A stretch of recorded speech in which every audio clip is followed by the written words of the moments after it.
Sarkin matan arewa Ado Gwanja ne masoya.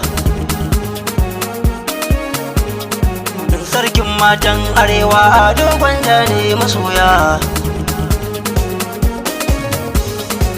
Yau na zo zan yi kira mata ku rike Gwanja masoya.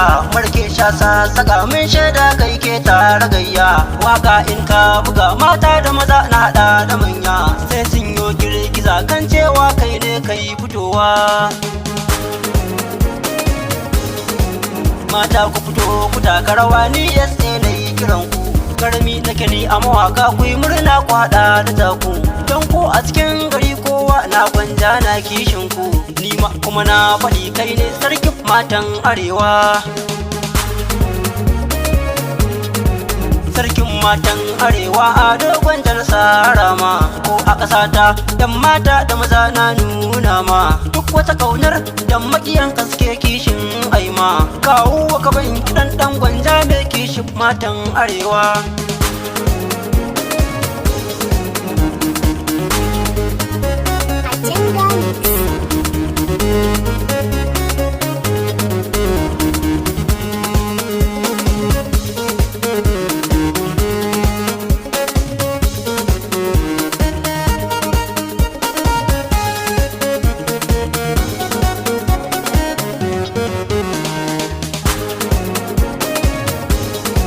Daga mata na takawa in har kai ne kai kiran su. Da kiɗan ka kiɗan taushi da ba mai bin safa in yadar su.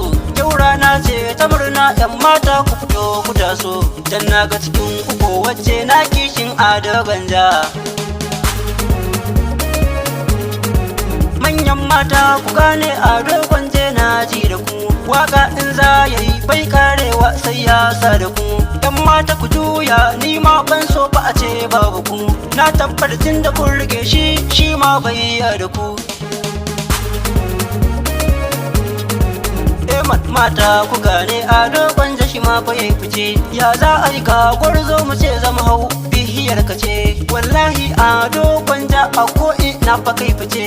Ado Gwanja na mata limamin matan arewa. Sarkin matan arewa Ado Gwanja ne masoya.